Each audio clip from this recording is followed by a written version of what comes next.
Hello and welcome to the first installment of my new video series, Pre-Production for the Modern Guitarist. In this video series, we're going to be breaking down the process for all you guys who are out there wanting to get into doing pre-production for your own band. There's huge benefits to doing pre-production, like getting a better perspective on how your songs are going to sound before you actually go into the studio. And you save a ton of money by actually recording all the guitars, bass, and vocals, or anything else at your home, so that way when you actually go into the studio, you can spend the rest of that time dialing in amp tones and mixing and mastering and getting your album to sound as good as you can. So let's get started. First thing, you're going to need a computer. Mac, PC, it really doesn't matter. That's more of a preference thing, whatever you feel comfortable with. Before having a Mac, I used to have a little cheap Dell that got the job done. Main thing you're going to want, RAM and hard drive space. Those are the two main things you're going to really want, because RAM, when you start using a lot of plugins are going to start eating RAM. Hard drive space, you're definitely going to need, because as files start building up, you're going to run out of room, so you're going to want to have a good amount of hard drive space.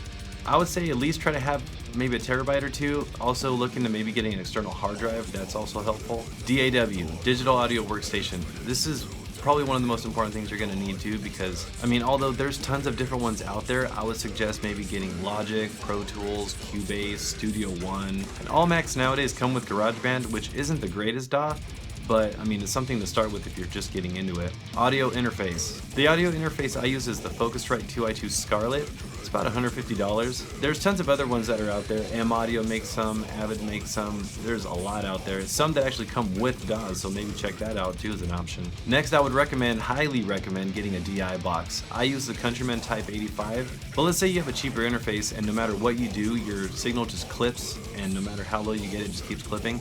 Having a DI box is awesome because it converts your unbalanced high impedance guitar signal to a balanced low impedance guitar signal, so that way you can get a little more headroom and you will avoid clipping if you have a cheaper interface. Because if you have something like the Focusrite 2i2 which clips, you're going to need a DI box. Then you're going to need a guitar cable. That's obvious. Next, if you're going to be getting into mixing, I would suggest getting some studio monitors, as well as getting some headphones if you're going to be doing tracking. I use the Beyer Dynamic DT770s, which are great and they're pretty comfortable for tracking. Guitar Pro 6, we're going to get into this a little bit later, but one of the great things about this too, other than being able to utilize it in your DAW, is that you can log all your ideas. You can basically write a whole song in it and kind of get an idea, even though it's MIDI, get an idea of what your song is going to kind of sound like before you actually start tracking. Drum software, Superior Drummer 2, Addictive Drums 2, there's a lot of other great ones out there, but these two I would say are a good starting point for getting some drum VSTs into your DAW. Amp sims, if you're not going to be miking your amp, I would suggest getting some kind of amp simulator. Positive Grid makes a ton of good stuff. Easy Mix 2 has some really cool things like the Metal God Masters or Metal Guitar God, something like that.